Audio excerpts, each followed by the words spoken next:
दो सीनियर मंत्रियों का बोझ कम किया जाएगा।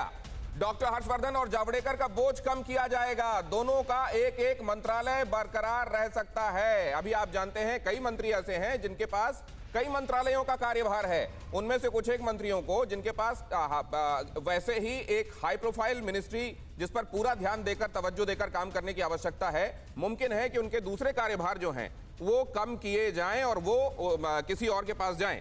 ये कौन से हो सकते हैं ये हमने आपको बताया। इसके अलावा भी कोई नाम हो सकता है क्या, उस पर हम चर्चा करेंगे, अपने संवाददाताओं के पास जाएंगे। लेकिन अभी चलता हूं मैं अपने मेहमानों के पास। हर्षवर्धन, कल से आज तक में कुछ और पानी बहा यमुना से? देखिए, मुझे लगता है कि पानी तो जो बहना था वो पिछले 1.5 सालों की ये मशक्कत है। ये कोई पिछले 3-4 दिनों का मामला नहीं है और बहुत सोच समझकर, हाँ ये जरूर है कि अभी हाल के कुछ घटनाक्रम जो हुए हैं तो उसमें ये सब जुड़ा हुआ है। जैसे आप ये अभी नाम ले रहे थे कि अजय मिश्रा है लखीमपुर खीरी से, तो अब आप ध्यान रखिए कि सब कह रहे थे कि भारतीय जनता पार्टी तो उसके अपने ब्राह्मण चेहरे नहीं है क्या, जितिन प्रसाद को ले आई कांग्रेस से, तो जितिन प्रसाद वही करेंगे जिसके लिए लाए गए हैं। वो बाकायदा शाहजहांपुर में है, विधानसभा चुनाव में उनका उपयोग होगा।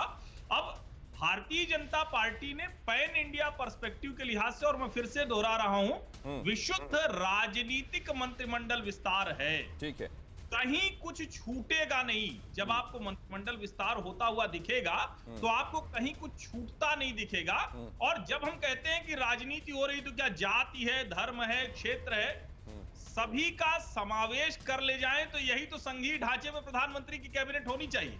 और मुझे लगता है कि वो समावेश करते हुए नरेंद्र मोदी दिख रहे हैं आपको किसी भी जगह पर। और जब हम लोग इसके बाद बात करेंगे कि कौन कौन मंत्री हो गए, अब ज्यादातर लोग तो जा चुके हैं, पहले सुबह जाते थे नाश्ते पर, इस बार अभी गए हैं, तो आपको बहुत स्पष्ट दिख रहा होगा कि कहां कहां कौन से लोग रखे। बोलना शुरू किया हर्षवर्धन, और बादल देवनाथ ने अंपायर की तरह उंगली उठा दी। कहीं वो ये ना कहें कि आप प्रवक्ता हैं भारतीय जनता पार्टी के, मुझे ये अंदेशा है। लेकिन मैं जरा पहले विनोद जी के पास जाना चाहता हूं। विनोद सर, कल आपने बहुत महत्वपूर्ण पहलुओं से हमको अवगत कराया था, वाकई आई ओपनर्स थे।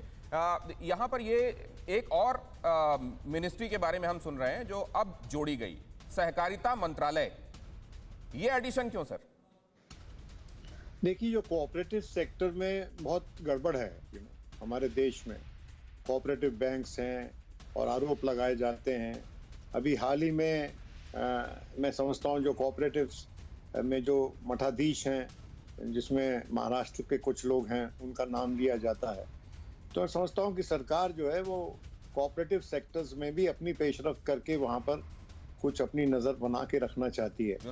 अड़ी सोमवार से शुक्रवार शाम 6 बजे सिर्फ TV9 भारतवर्ष पर।